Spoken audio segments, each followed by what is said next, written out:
Did you do any sort of pedestrian studies as to pedestrian counts as to the number of arena goers that walk down Dean Street? How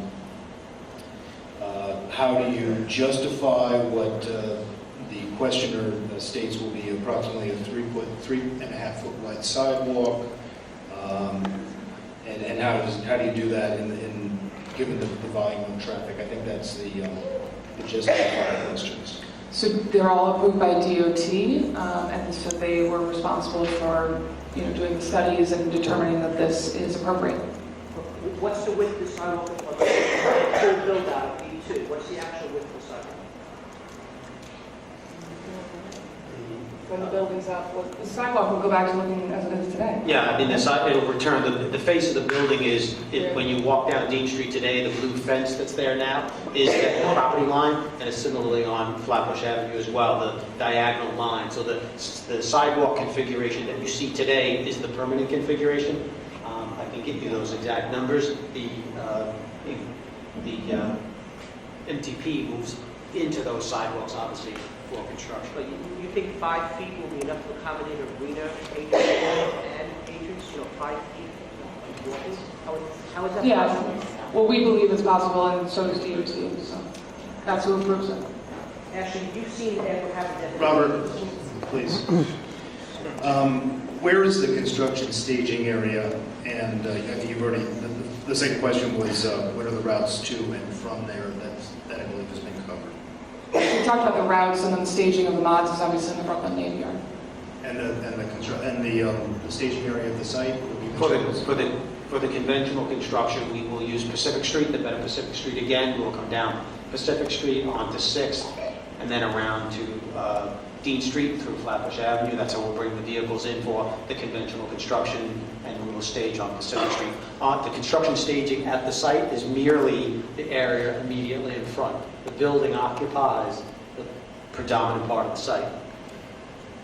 Please describe any potential sources of nighttime work, and how frequently do you think that will occur, and where will that be located? The contemplation for the evening work is simply the delivery of one module that will occur to be placed into that storage area so that we have some work to do before the morning rush, but this project doesn't contemplate any actual work after hours. What motivated the decision to go with the prefabricated modular construction? Well, we talked about a lot of benefits tonight, so I won't repeat them all, but we're also just excited about a new manufacturing industry here in Brooklyn, and we feel like with a pipeline like Atlantic Yards and then potentially future customers, this factory could be very busy. Have there been any calculations of the potential cost savings to the public in terms of employment taxes? Yeah, I'm scratching my head a little bit. Can you say it again? Have there been any calculations of what the effect of the cost savings will mean to the public in terms of employment taxes? No. Okay. Will the independent compliance monitor be hired before the groundbreaking? My guess would be no. It's underway. A math question. How many construction workers in job years are needed to build the building? If a train is out to Say it again. How many job year construction workers? It's a full-time equivalent question. I can't tell you. Okay.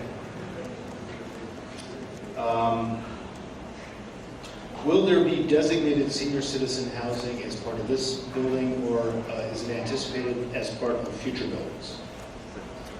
Designated senior housing is not specifically a part of B2. We hope to encourage a lot of seniors to apply for the Affordable Housing Lottery, and we'll do a lot of outreach to that community as well as other communities. At this time, the plans for future buildings have not specifically been determined as it pertains to seniors.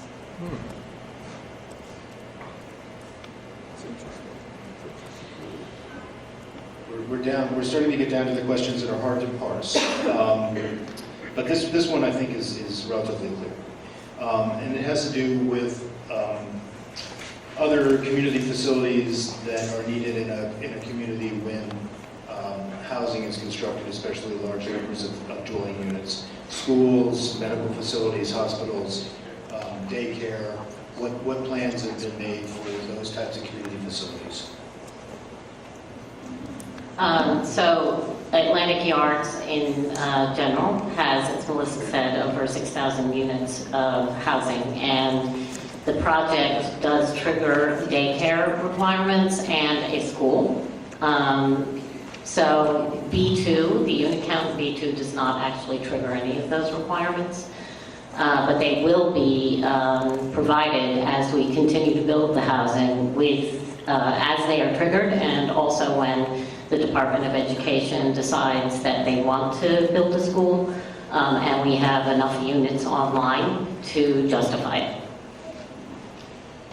So there will be a 10-month time frame being saved because of the nature of the modular construction, and assuming that this continues through the future buildings, will this impact the overall timetable for the full build-out?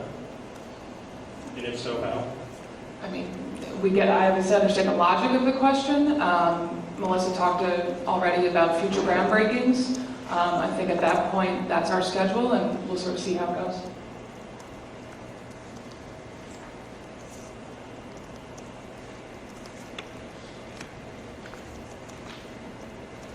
Well, Craig's still working on that one. I'm going to ask a couple of left field questions.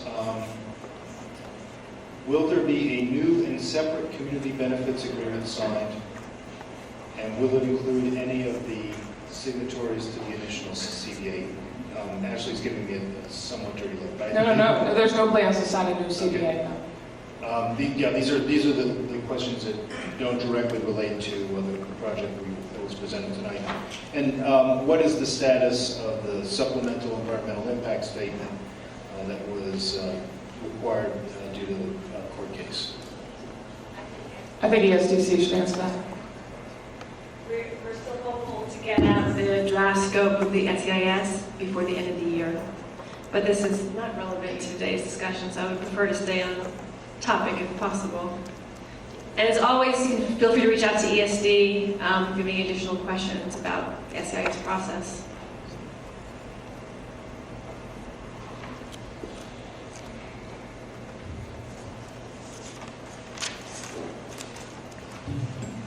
The residents at B2 are going to have to wait for permanent open space, given the nature of the rest of the build-out.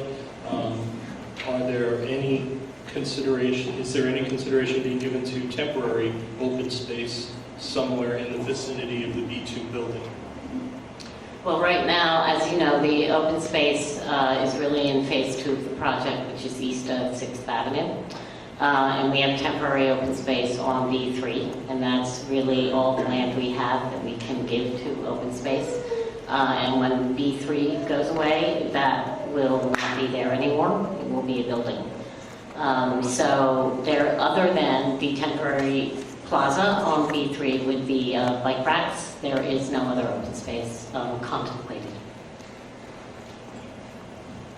Since Arena was not happy with my reading questions that were off topic, I will make this one on topic.